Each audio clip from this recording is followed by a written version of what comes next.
President Biden making his first address to Congress last night, and while he ran on unity, he sounded anything but that.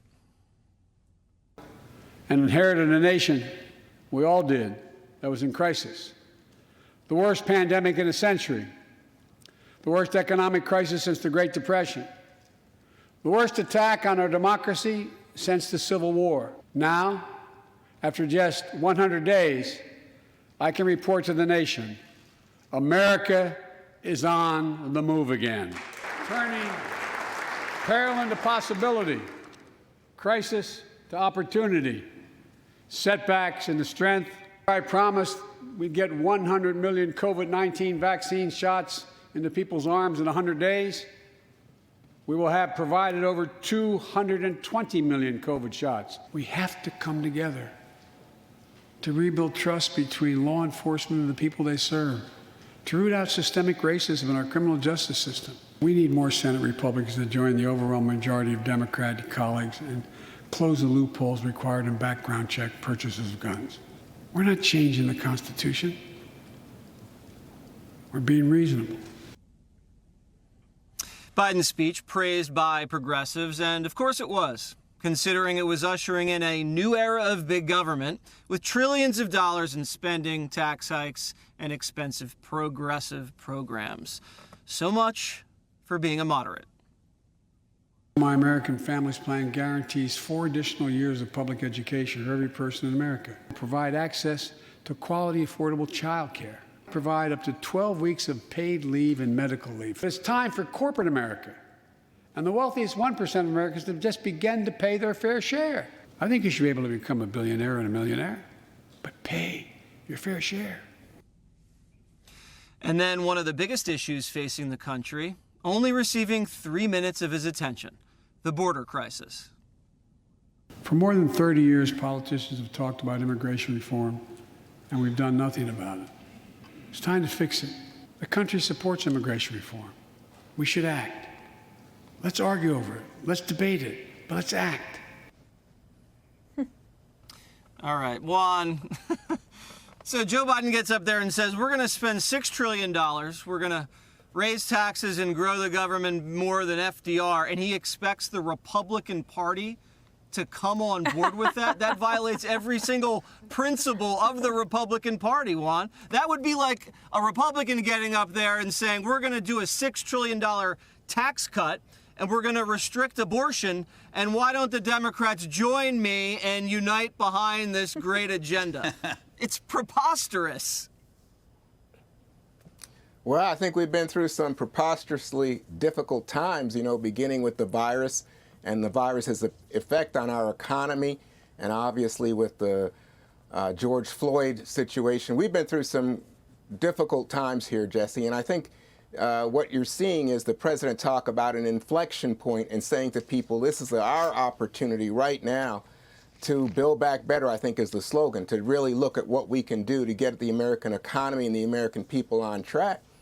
And by the way, for all your criticism of the speech, the reviews are in. I just saw that CBS poll. The CBS poll had 85%, 85% approval, 78%.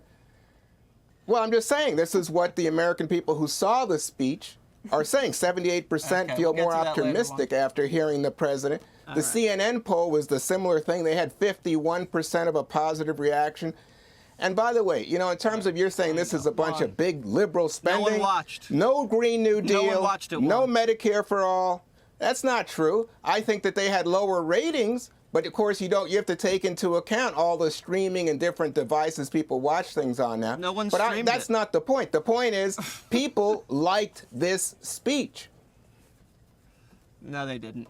Greg Gutfeld, I think Barack Obama and Donald Trump were averaging around 30 to 40 to 50 million per State of the Union. Biden laid an egg, didn't even get half that. No one watched it. No one liked it. Everybody fell asleep. Don't listen to Juan say this got rave reviews. The only great reviews it got were from the liberal media. Yeah, Trump actually scored better if we from the same speech. So I think by a CNN poll, if I remember. This had all the stuff that I guess I'm used to from big government: higher taxes, the lack of incentivized policies, more laws, huge deficits. But there was something new in there, the idea of positing an American domestic threat without laying it out, without actually attaching specific facts and numbers to it. It's really interesting. And when you do something like that, you should back it up with information, which you didn't. There's a difference between Republicans and Democrats when you're talking about threats.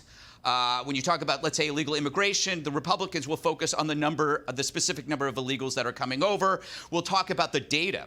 We'll also talk about the data when it comes to energy or the terror threat. We knew exactly, almost exactly, how many members of ISIS there were as we were killing them. That's how we knew that we were killing them. We knew how many al-Qaeda there was a little bit too late, but we did know.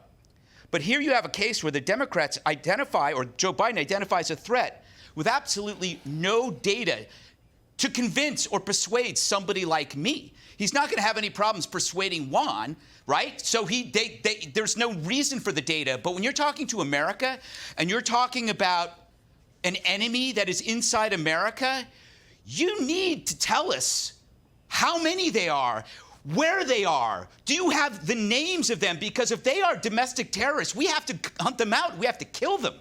Instead, what he did was instead of finding a common enemy, which is basically you either could do climate change or COVID or terrorism, you went with white supremacy, all right?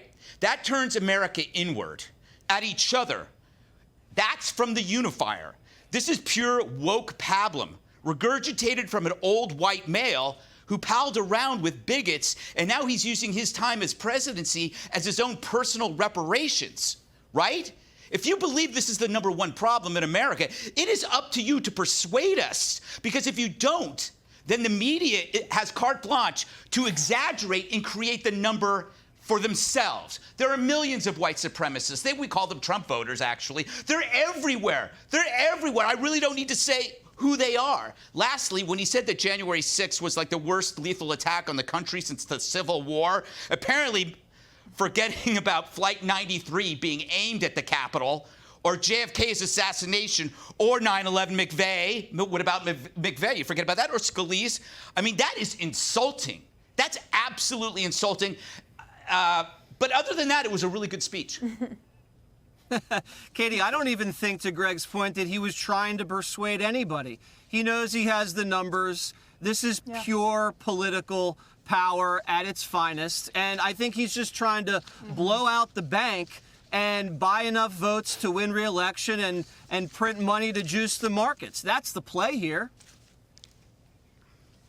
I think that they know that they're in charge. Joe Biden has been compared to FDR. He likes that. He knows that they could lose the House in 2 years, so they're trying to shove through as much as possible in that short period of time. But I just can't get over how the entire environment last night in the Capitol came off. It was so pathetic to not see the entire place full of Democrats and Republicans sitting next to each other in front of a president who ran on this idea of unifying the country, bringing people together, especially when they had the opportunity to do so. I thought that they looked incredibly weak, not just Joe Biden, but the United States as a whole, to the American people and to the world. When you have a body of people who have been vaccinated, you have CDC guidance from the government, which we're all supposed to be listening to, and yet the hallway and the floor was practically empty.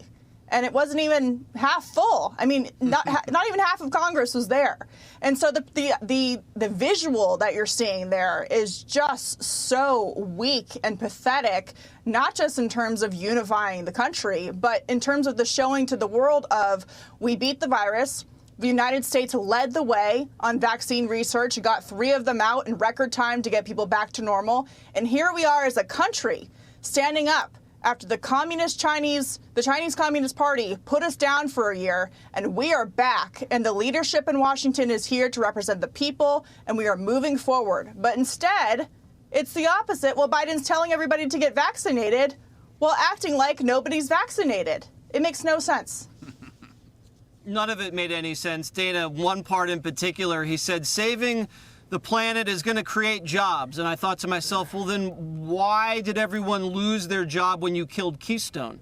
Wasn't that supposed to be saving the planet? That was one of them. I mean, he did use the word jobs a lot, but there was no nod to them. There was also no nod to any children who have been out of school for a year. The mention when it came to education was to talk about the teachers.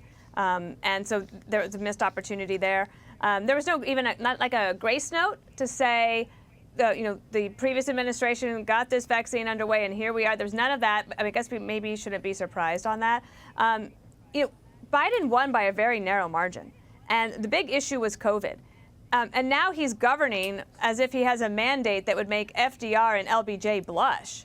Because it's like they would have been like, wow, nobody could actually get away with that. I actually don't think that going forward he's going to get much of this. All of these proposals are going to take a big haircut. He's only at a little bit over 50% approval, and you have several senators who are looking at re-election. Hassan up in New Hampshire, that's going to be a tough race. You have Mark Kelly and Raphael Warnock. So they're all going to be thinking about their re-elections as well. They're going to have to take a haircut on this kind of thing. And I know we have a lot more to talk about, so I'll save it for later.